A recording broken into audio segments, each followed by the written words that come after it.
तो एक नौजवान, अब तो बूढ़ा हो गया होगा, उसने ऐलान निकाला जुनैद भाई अखबार में, जिससे मां ना पाली जाती हो वो मुझे दे जाए, जिससे अपनी मां ना पाली जाती हो वो मुझे दे जाए। तो लोगों ने वो ऐलान पढ़ा और हैरत हुई, कहा आज लोगों से अपनी मां नहीं पलती, ये ऐलान कर रहा है जिससे मां नहीं पाली जाती हो हमें दे जाए। इंटरव्यू के लिए लोग गए कि भाई इस दौर में जब लोगों से अपनी मां नहीं पलती, तू ऐलान करके दूसरों की मां मंगा रहा है। उसने कहा एक कहानी है, इसमें एक राज है। कहा बताना। फिर वो रोने बैठ गया। तवज्जो कीजिएगा। अब उसने जो रोना शुरू किया और अपनी बात बताई, उसने कहा जी मैं छोटा था, मैंने होश संभाला ना तो मैंने देखा मेरी मां की एक आंख नहीं थी। क्या नहीं थी? जिसकी आंख ना हो उसे क्या कहते हैं? नहीं कहते, दोनों को कहते, कहा ना बोलते हैं। ये समझेंगे ना मुहावरे में, अगर अल्लाह ना करे किसी को ये आरिज़ा लाहिक हो, खुदा सबकी आंखें सलामत रखे। ठीक है, मैं एक समझाने के लिए बात कर रहा हूँ। वो कहता मेरी माँ की एक आंख नहीं थी, कहते मैं जब घर तरह रहता था तो कोई प्रॉब्लम नहीं, मेरी माँ ने एक अच्छे स्कूल में मेरा एडमिशन करा दिया। और इको कम करो भाई इसका थोड़ा सा। अच्छे स्कूल में जब मेरा एडमिशन हुआ ना, मैं पढ़ने के लिए गया तो मेरी माँ मुझे स्कूल छोड़ने के लिए आई। उसकी एक आंख नहीं थी, बच्चों ने मजाक बना ली, कानी का बेटा है, कानी का बेटा है, कानी का बेटा है। कहते मैंने आके बस्ता फेंक दिया। मैंने कहा मां नहीं पढ़ना मुझे। कहा क्यों? का लोग मुझे कानी का बेटा कहते हैं, मजाक बनाते। तो मां थी ना, सीने से लगाया। कहा लाल तेरी जिंदगी का सवाल है, सर पे बाप भी नहीं है, यतीम है तू, तेरे सहारे मेरी जिंदगी कट रही है। बेटे पढ़ ले वरना जमाना एक लुकमा किसी को नहीं देता है, दौर बहुत खराब हो गया है बेटे। माँ ने समझाया। कहता फिर माँ ने मेरा एडमिशन करा दिया। कहा मैं पढ़ता रहा यहाँ तक कि मैं होशियार हो गया। जब होशियार हुआ तो फिर मेरे पीछे तो ये ताना पड़ा था, ये इल्जाम मेरे सर पे था कि मैं कानी का बेटा हूँ। कहा जब मैं समझदार हो गया ना, मैं मजबूत हो गया, मुझे लगा कि मैं फैसला खुद कर सकता हूँ। कहते मैंने एक दिन आके ना घर पे बस्ता फेंक दिया। मैंने कहा माँ बहुत हो गया, अब मैं नहीं पढ़ सकता। मेरी माँ ने कहा लाल हो क्या गया? कहा माँ वही ताना जो बचपन से लेके आज तक मेरा पीछा नहीं छोड़ रहा है। ए माँ आज भी स्कूल जाता हूँ ना, लोग कानी का बेटा कह के आवाज देते। माँ बता मैं तेरे नहीं पढ़ना चाहता। माँ ने कहा बेटे कोई तो सूरत होगी जो तू पढ़ ले। बेटे पढ़ाई आधी से ज्यादा हो गई है, जिंदगी तबाह बर्बाद न कर। बच्चे ने कहा एक शर्त है। कहा क्या? कहा तू मुझे छोड़ के चली जा या मैं तुझे छोड़ के चला जाता हूँ, तुझसे आज के बाद मेरा कोई रिश्ता नहीं रहेगा। अगर यह शर्त मंजूर है तब मैं पढ़ने के लिए जाऊंगा। जब इतनी बात बेटे ने कही है, खुदा की कसम हजारों बिजलियां माँ के कलेजे पे गिर गई थी। कौन सा दर्द था जो आज माँ को याद नहीं आ रहा था? कौन सा एहसास था जिसने आज माँ को रुलाया नहीं था? जब बेटे ने इतना कहा कि इस शर्त पे पढ़ाई होगी कि तुझसे मेरा कोई रिश्ता नहीं। माँ तो माँ होती है, तू बीवी को लेके उड़ के जाके कहता है मेरी माँ ने इजाजत दी है, तूने तो कुछ भी नहीं मांगा, जो इसने मांग लिया था। इसने कहा आज के बाद तेरा मेरा कोई रिश्ता नहीं है। नौजवान कहता मेरी माँ ने कहा ठीक है शहजादे, आज के बाद तेरा मेरा कोई रिश्ता नहीं। उसने कहा माँ कोई पूछे भी तो बताना मत, मैं तेरा बेटा हूँ, और ना मैं कहूंगा तू मेरी माँ है। माँ ने अपनी आंखों में आंसू लिए, बेटे से जुदाई बर्दाश्त कर ली। वक्त बदलता गया, बेटा पढ़ता चला गया। फिर अल्लाह ने अच्छी नौकरी दी, शादी भी हो गई, अच्छी दुल्हन मिल जाती है। अल्लाह ने इसको एक बेटा अता किया। जब बेटे की खबर माँ को पहुंची है, कई बार इस बेटे को देखने के लिए माँ बेटे के दरवाजे तक आई है, लेकिन गैरत ने कदम रोक दिए थे। हिम्मत जवाब दे गई, अपने बेटे को माँ बेटा ना कह सकी, पलट के वापस आ गई। चंद साल फिर बीत गए। फिर एक दिन माँ ने सोचा अब दुनिया से जाने वाली हूँ, क्यों ना अपने बेटे का चेहरा देख के आ जाऊं। माँ ने कदम उठाए गए, कलेजे पे बर्दाश्त का पत्थर रखा, बेटे के दरवाजे पे आके खड़ी हो जाती है। दस्तक दी, अंदर से इस बूढ़ी का पोता निकल करके आया। उसने कहा क्या बात है? कहा मुझे इस घर के मालिक से मिलना है। बच्चे ने अंदर जाके कहा अब्बा जी कोई औरत आई है, उसकी एक आंख नहीं है, आपसे मिलना चाहती है। जब इतनी बात सुनी है, उसने कहा उससे जाके कह दो मैं घर पे नहीं हूँ। जब बच्चा पलट के आके कहता है मेरा बाप घर पे नहीं है, अल्लाह अकबर। माँ ने आंखों में आंसू भर के बच्चे से कहा था बेटे तू कौन है उसका? कहा मैं उसका शहजादा हूँ। माँ बेसाख्ता होकर के अपने पोते को सीने से लगा लेती है। याद रखिएगा माँ बाप को औलाद प्यारी होती है, लेकिन बुजुर्गों ने कहा है पूत से ज्यादा पोते प्यारे हुआ करते हैं। वजह यह नहीं होती है कि वो रोटी देंगे, वजह यह नहीं होती है कि बुढ़ापे का सहारा बनेंगे। इसलिए पूत से पोते प्यारे होते हैं क्योंकि माँ बाप को अपने पोते के अंदर अपने बेटे का बचपन नजर आया करता। बच्चे ने क्या कहा कि अब्बा घर पे नहीं है। उसने लिपटा लिया सीने से, बच्चा छुटा के भागा। मां चली गई। मां कुछ दिन की मेहमान थी। जब बीमार हुई, तबीयत खराब होने लगी ना, उसने कलम लिया, एक तहरीर लिखी, तय की, पड़ोसन को बुलाया, कहा मेरा इंतकाल हो जाए ना, तो वो जो सेठ साहब रहते हैं ना फलां गली में, उनका मकान है, मेरे इंतकाल के बाद ये मेरा कागज उन तक पहुंचा देना, लेकिन याद रखना इसे खोल के ना देखना, ये मेरी अमानत है, इसे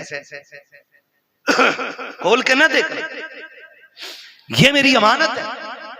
इतना कह के उसने दिया। कुछ दिन गुजरे कि उसका इंतकाल हो गया, मां मर गई। कुछ दिन के बाद उस औरत को ख्याल आया, ये जो बूढ़ी गई है ना, इसने कागज भी तो दिया था जो फला अमीर के घर जाके देना था। उसने वो कागज लिया, लेकर के दरवाजे पे गई, अल्लाह अकबर, दस्तक दी, आवाज आई, बच्चा निकल के आया। फिर वही बच्चा कौन है, कहा कि जाओ तुम्हारे बाप से मिलना है, उनको भेजो। कहा, उसने पूछा कौन है, कहा औरत है। कहा आंखें कैसी, कहा आंखें तो सलामत है। उसने कहा फिर मेरी माँ तो नहीं होगी। ये सोच के दरवाजे पे आया, देखा एक अजनबी औरत को खड़े देखा। खातून कैसे आना हुआ, कोई जरूरत कुछ लेने आई हो? कहा नहीं। कहा फिर? कहा ये मेरे पास तेरी अमानत रखी हुई है। कहा मेरी अमानत? कहा हाँ। उसने जैसी वो कागज लिया और उसके लिफाफे को देखा ना, उसने उसमें माँ का नाम पढ़ा हुआ था। बस लेके अंदर आया, उसको लेके खोल के बैठ गया। जब उसने खत खोल करके पढ़ना शुरू किया ना, अजीब कहानी थी, चीखें निकल जाती। उसने लिखा जो पढ़ा के, माँ ने लिखा था, मेरे शहजादे मैं तुझसे कई बार मिलने की कोशिश की, लेकिन तूने मिलना नहीं चाहा। मेरे बेटे मैं तेरी बुलंदी और तेरी तरक्की के लिए तुझसे दूरी बर्दाश्त करके वक्त गुजारती रही। बेटे मैं शिकवा कोई नहीं कर रही हूँ, शिकायत कोई नहीं, मेरी तो कट गई जैसी भी कटनी थी, लेकिन बेटे एक दर्द मेरे सीने में था, एक एहसास था। बेटे जब तेरे बाप का इंतकाल हुआ, तू मेरी गोद में था, दुनिया ने मुझसे कहा था निकाह कर ले, जवान है, मगर मैं तेरी जिंदगी के लिए मैंने अपनी हसरतों को कुर्बान कर दिया, अपनी जवानी मैंने तेरे लिए लुटा दी। मैंने तेरे होते हुए किसी से निकाह को गवारा नहीं किया। मैं ये सोचती रही शायद कोई और आएगा, मेरे बेटे को इज्जत नहीं दे पाएगा। मैं तेरी इज्जत की खातिर बेटे जवानी कुर्बान कर चुकी, मेरी जिंदगी लग गई तेरे नाम। लेकिन बेटे दर्द उस दिन हुआ था जिस दिन तूने मुझसे ये कहा था, अम्मा मैं तुझे छोड़ के जाना चाहता हूँ। उसमें लिखा था मेरे बेटे, उतना दर्द तो तेरे बाप के इंतकाल पे भी नहीं हुआ था जितना दर्द तेरी जुदाई से मुझको हुआ था। ए मेरे बेटे बड़ी हसरतें मैंने तेरे साथ पाली थी, लेकिन तूने सारी हसरतों को 2 मिनटों में खाक में मिला के रख दिया था। मेरे बेटे तू मुझे छोड़ के चला गया, तेरी नाराजगी की वजह सिर्फ इतनी थी कि मेरी एक आंख नहीं थी और लोग तुझे कानी का बेटा कहते थे। कहा बेटे आज इस रात से पर्दा हटा रखी हूं, जिस आंख की वजह से तू मुझे छोड़ के गया है, आज इस आंख की कहानी भी सुन ले। उसमें लिखा था मेरे बेटे मेरे शहजादे कान खोल के सुन, तेरे बाप का इंतकाल हो चुका था, तू मेरी गोद में आ गया था, मुझे घर के काम भी करने थे, तुझको भी संभालना रहता था। एक दिन मुझे पानी लाना था या कोई काम था, मैं तुझे पालने में बैठा के चली गई। मैं काम से गई, लेकिन इत्तेफाक ये कि तू जिस पालने में लेटा हुआ था उस पालने के नीचे कील पड़ी हुई थी। अचानक तूने उछाल मारी और पालने से नीचे आ गया। बेटे मैं तो काम में थी, न जाने वो कौन सी मनहूस घड़ी थी जो तेरी आंख में कील लगी। मैंने तेरी चीख सुनी, दौड़ के आ गई। बेटे मैंने तेरी आंख में कील देखी, मैं बेकरार होकर डॉक्टर के पास लेकर के गई। मैंने डॉक्टर से जाके कहा था डॉक्टर मेरे बेटे की आंख में चोट लग गई है। उसने जब कील देखी मुझसे कहा अफसोस तेरा बेटा जिंदगी में कभी देख नहीं पाएगा। उसने कहा बेटे मैं तेरी माँ थी, कैसे गवारा कर पाती, कैसे बर्दाश्त कर पाती। मैंने कहा डॉक्टर जो भी कीमत लगे दी जाएगी, जो भी कहोगे दिया जाएगा, मेरे बेटे की आंख ठीक कर दी जाए, इसलिए कभी बचपना के इसने देखा कि क्या है।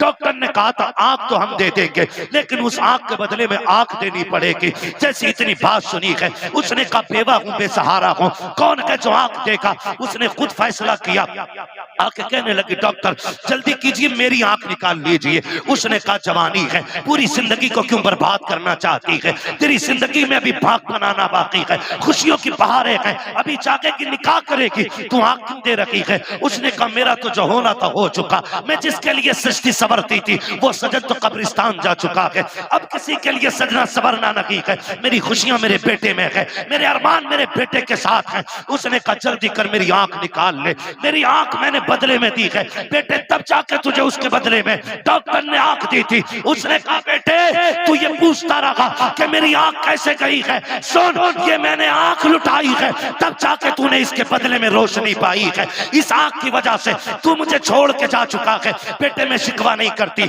शिकायत नहीं करती, जब कभी याद आ जाए तो हाथ उठा लिया करना, तेरे मुंह से दुआएं निकलेंगी, कब्र में तेरी माँ को ठंडक और सुकून महसूस हो जाया करेगा। नारे तकबीर, नारे रिसालत, मकामे वालिदैन, मकामे वालिदैन, मुफ्ती हम्माद साहिब किबला, नारे तकबीर, नारे रिसालत। जवाब नहीं है। अल्लाह अकबर। उसने कहा मैंने तेरे लिए आंख दे दी। हाफिज़ मिल्लत फरमाया करते थे कि जब कोई काम करता है तो लोग उसकी टांगे खींचा करते हैं। हाँ, और हयातुल हैवान के अंदर मुल्ला अली कारी ने लिखा है कि हिरन कभी शेर के हाथ ना आए, सिर्फ एक गलती करता है जो वो पकड़ा जाता है। मुल्ला अली कारी हयातुल हैवान के अंदर लिखते हैं कि हयातुल हैवान के अंदर लिखा हुआ है कि हिरन जो है ना कभी शेर के हाथ ना आए जो उसकी रफ्तार है, पकड़ा सिर्फ इसलिए जाता है वो क्योंकि वो मुड़ के पीछे देख लेता है। अगर वो पीछे मुड़ के न देखे तो कभी शेर के हाथ नहीं आएगा। इसलिए काम करने वालों कुत्ते भौंकते रहते हैं, हमें अपना काम करते रहना चाहिए। जी जी जी बेशक। मुड़ के पीछे, मुड़ के पीछे, मुड़ के पीछे, मुड़ के देखोगे रफ्तार धीमी हो जाएगी, और कुत्तों के डंडे मारोगे तो काम बंद हो जाएगा, क्योंकि फिर कुत्तों से लड़ते रह जाओ।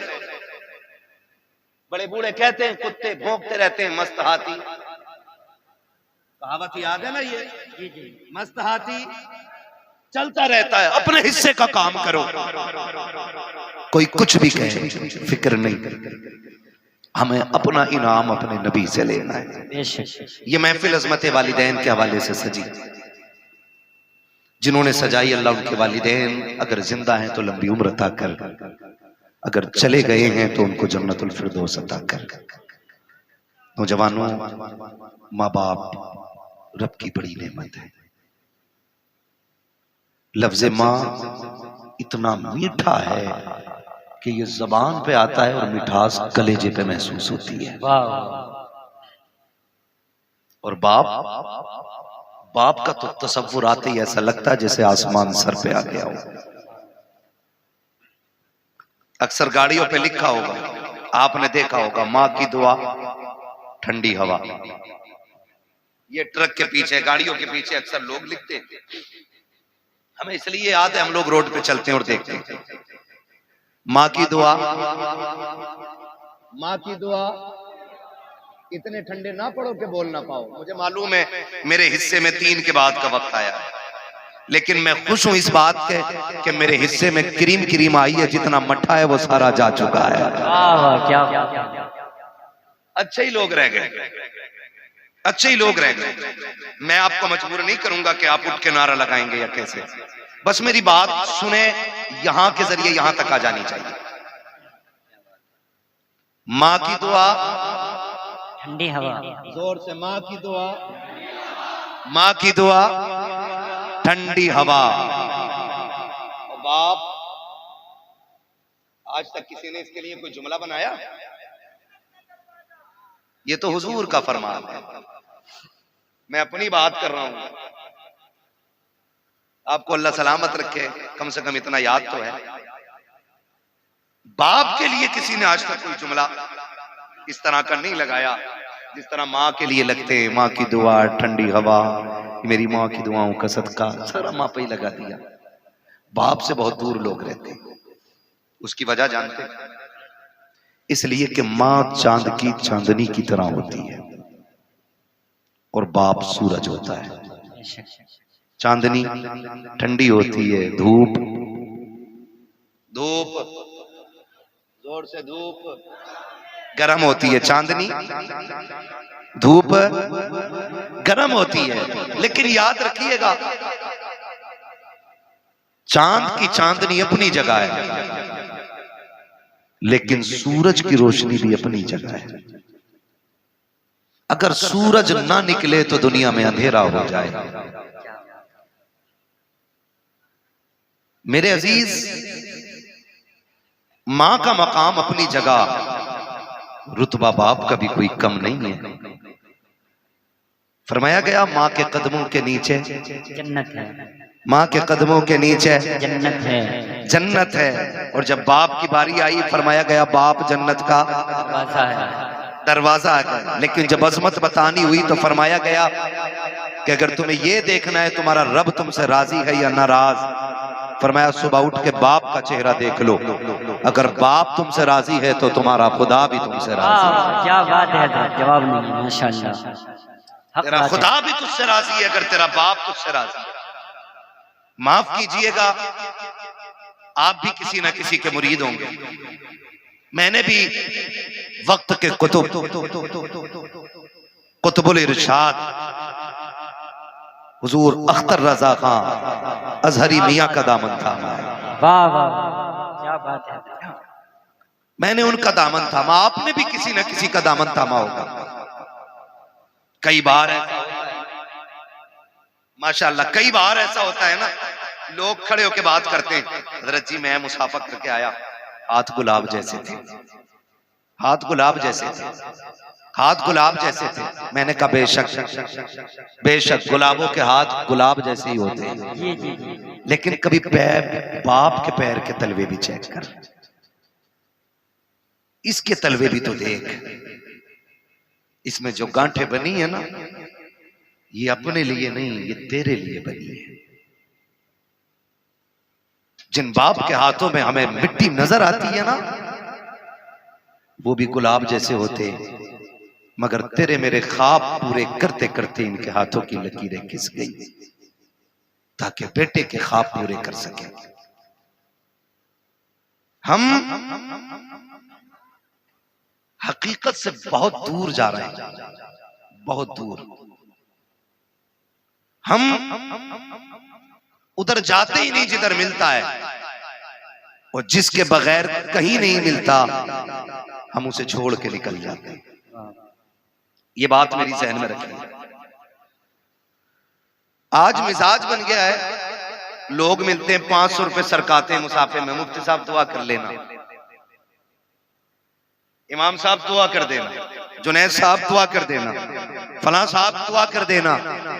मैं कसम खा के कहता हूं, मैं 500 रुपए नहीं 5 लाख लेके भी वैसी दुआ नहीं कर सकता जैसी फ्री में दुआ हमारे लिए हमारे माँ बाप कर सकते हैं। क्या बात। ये अल्लाह की बहुत बड़ी नेमत है, इनकी कदर करें, इन्हें पहचानें, इन्हें समझने की कोशिश करें। अब बाप बूढ़ा हो गया है ना, हम जवान हो गए, तो जाहिर है बेटे पे जवानी तब आती है जब बाप बूढ़ा हो जाता है। तो कभी रात में सरहाने बैठ, उसके कंधे दबा, कंधे। मैं टूट गया उस दिन, मन हट गया तकरीर का नतीजा नहीं। एक नौजवान ने फोन करके कहा मेरे बाप को समझाइए। मैंने कहा क्या हुआ? कहा कि वो आज भी रक्षा चलाता है, उसकी वजह से हमारे रिश्ते अच्छे नहीं आ रहे। तो मैंने कहा तू मुझे कैसे जानता है? उसने कहा मैं आपकी तकरीरें सुनता हूँ। तो मैंने कहा जालिम तुझे इतना भी हया नहीं आया क्या? तूने मेरी गुफ्तगू में आज तक बाप के हवाले से बात नहीं सुनी? ये दिल में मेरे ख्याल आया, दिल में ख्याल आया, फिर सोचा कोई नतीजा नहीं। फिर किसी ने कहा कि अगर तुम भी हट जाओगे तो फिर फितना परवर लोग भी माइक पे आए, फिर हो सकता और भी ज्यादा फसाद।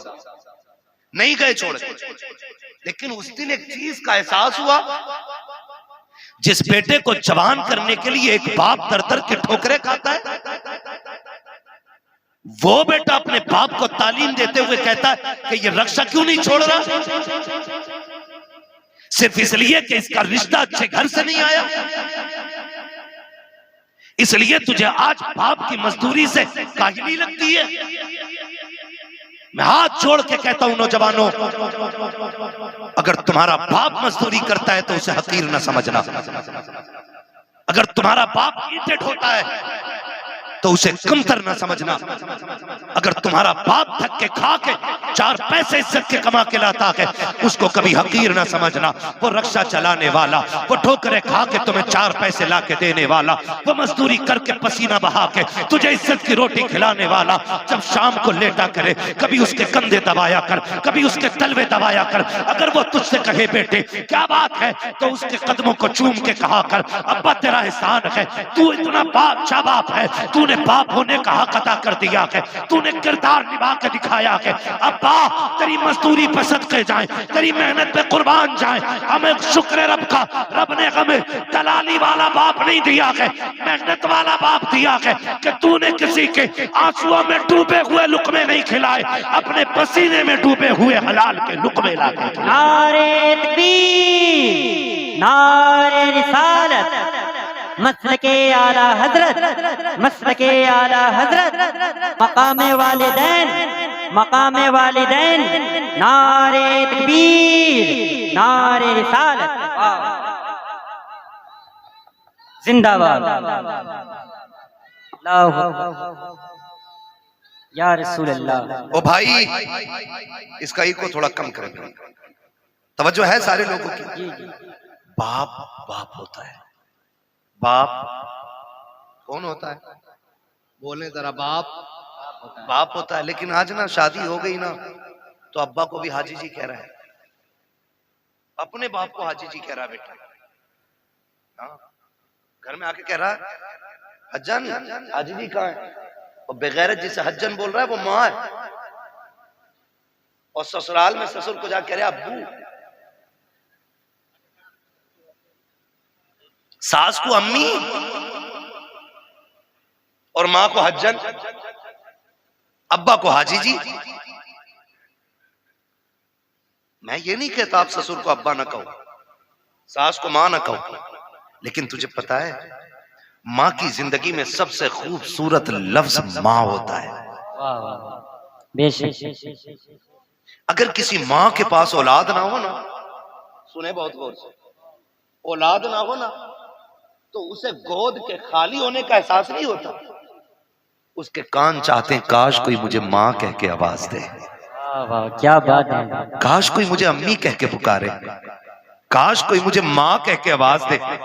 खुदा की कसम औरत की जिंदगी में अरबों खरबों, मैं कहता हूं बेहिसाब दौलत हो और मां कहने वाला ना हो ना, उसकी 1000 खुशियां भी एक वीराना जंगल हो जाती है। भूल गए हम, भूल गए हम। इस मां ने इस आवाज के लिए कितने दुख उठाए।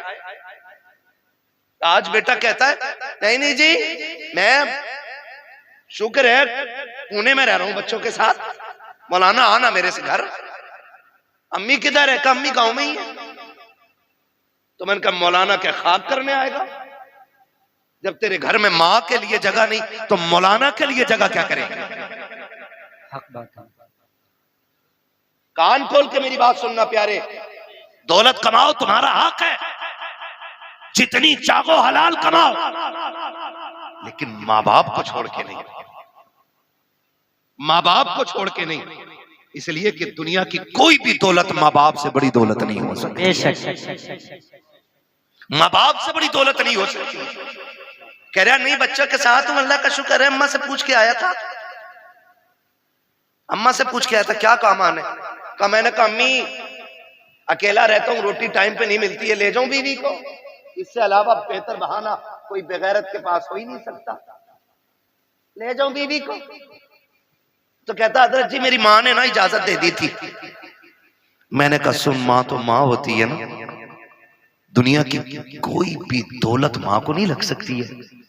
मुझे याद आया, नारे तकबीर, नारे रिसालत, मसलके आला हजरत, मसलके आला हजरत, हजरत मुफ्ती हम्माद साहब किबला, नारे तकबीर, नारे रिसालत। वाह जवाब नहीं। इसलिए पोते पूत से प्यारे होते। मैं बहनों से कहूंगा ये आई बैठी हैं, कई बार ऐसा होता है बूढ़ा ससुर पोते को गोद में ले लेता है ना, आजकल तो जेंटलमैन है ना, बहुत पढ़े लिखे लोग हो गए सब, ऐसे पकड़ के खींचती है, उठ यहां से, देखता नहीं इसे सांस का मर्ज है, इसके मुंह में थूक आता है, इसकी आंखें गंदी रहती हैं। यही वजह है कि हम पढ़ाने के बाद भी अपनी औलाद को इंसान नहीं बना पाए। गलत नहीं कह रहा हूं। जिन लोगों को किताबें ना मिली, बूढ़ों का दामन मिल गया, वो आज भी इंसान है। और जिन्हें किताबें मिली, बुजुर्गों का दामन न मिल सका, वो पढ़ लिख कर भी जानवर से ज्यादा बदतर है। इसलिए कि इल्म किताबों से मिलता है, लेकिन तजर्बा बुजुर्गों की बैठक से मिला करता है। बेशक, वाह वाह, क्या बात है। गोद से खींच लाती है, गोद से।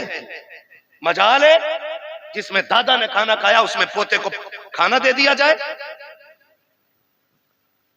ऐसे उठा के पलट बुड्ढे के आगे की नल के आगे फेंकी जाती है, जैसे कुत्ता मुंह डाल के गया हो। किस इंसानियत की बात करते हो आप?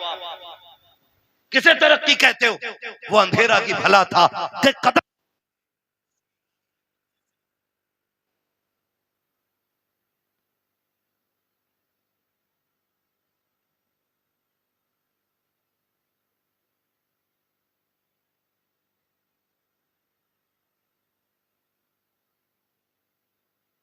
में खाना खा ले, बेटा उसमें खाना खाने तैयार नहीं। अब्बा के आगे का गिलास बेटा धो के पानी पीता है, मौत नहीं आ जाती? कह रहा नहीं, इससे बीमारी फैलेगी। मेरे नबी ने फरमाया सूरुल मोमिन शिफाउन, और जालिम मोमिन के जूते में शिफा होती है। उससे किसने कह दिया कि इसमें बीमारी है? आज बाप के जूते बर्तन में बेटे पानी नहीं पीते। मुझे बताओ, दौर बहुत करीब है। हमने सन 2000 के बाद का जो दौर हमने देखा है ना, इससे पहले कभी ऐसा दौर नहीं आया। इससे पहले कभी ऐसा दौर नहीं आया। आज कंडीशन ये है कि 25% लोग कैंसर के मरीज हैं। हाँ, 25% कैंसर, 99% शुगर घुसती जा रही है। गलत नहीं कह रहा हूं। जानते हो क्यों? क्योंकि हमने अपनों का झूठा खाना छोड़ दिया। आज तो 4 भाई एक दस्तरखान पे बैठे होते तो 4 अलग अलग प्लेटें लगती हैं। अगर 10 लोगों की बंदा दावत कर देना, मैं तो देखता हूं मौलवियों को भी खिलाते हैं ना खाना, तो डिस्पोजल में यूज एंड थ्रो, कागज की प्लेट। तुझे क्या पता घर के बर्तन की बरकत क्या है? जो कौम अपनी दीन के रहबर को प्लास्टिक के गिलास में पानी पिलाए, वो खाक तरक्की करेगी? जाओ, गारंटी है मेरी। ले आओ बड़े से बड़े फलसफी से टेबलेट जाकर के, बड़े से बड़े अरस्तु से दवा लेके आ। खुदा की कसम, जब दवाएं काम छोड़ जाती हैं, तब छक मार के तुम्हें दुआओं के लिए जाना पड़ता है। क्या बात है। इसलिए कि जो काम दवाएं नहीं करती हैं, वो काम दुआएं किया करती हैं। लेकिन आज हुआ क्या? कंडीशन देखो, सगे भाई भी बैठे ना, प्लेटें अलग अलग, गिलास अलग अलग। एक गिलास रखो तो हमारी कौम उसको समझती है कि ये जिहालत है कि 4 लोगों के बीच एक गिलास। जानते हो, जब मोहम्मद बिन कासिम पहली मर्तबा इस मुल्क में आया, कोई एक्टर नहीं था, कोई डिजाइनर नहीं था, हुजूर के दीन का सिपाही था, हीरो था इस्लाम का। आकर के जब अपनी बेटी को आजाद कराया था ना, बहन को, और खाना खाने के लिए पहली बार मुसलमान इस मुल्क में बैठे थे ना, तो लोग मुड़ मुड़ के देख रहे थे, ये खा कैसे रहे हैं। जबकि उस वक्त दस्तूर ये था कि कोई किसी की तरफ मुंह करके नहीं खाया करता था, एक दूसरे से पीट करके खाना खाया करते थे। जब मोहम्मद बिन कासिम पहली मर्तबा इस मुल्क में आए थे, आने के बाद जब फतह की थी, बहन बेटी की आबरू बचाने के बाद जब खाने के लिए बैठे थे, और एक बर्तन में पूरी जमातें बैठी हुई थी, एक बर्तन में 6-6 लोग बैठे थे, लोग हैरत से देख रहे थे, ये कौन सी है कि एक बर्तन में एक साथ खा रही है। तब मसीहत का नकीब कह रहा था, तुम वो हो जो निजाम अपने खुद बनाते हो, ये वो है जो खुदा का निजाम लेके आगे बढ़ रहे हैं। क्या बात है हज़रत, बिल्कुल। जब से हमने खुदा का निजाम छोड़ा, हम बर्बाद हो गए। अपने बड़ों की इज्जत करना, उनकी गोद से बच्चे न छीनना हक है, उनका हक है। और तू होती कौन है बच्चे छीनने वाली? हक क्या है तेरा छीनने का? तू माँ है, वो दादा है। तू बाद में आई है, दादा पहला है। अगर दादा ना होता तो तू भी इस घर में नहीं होती।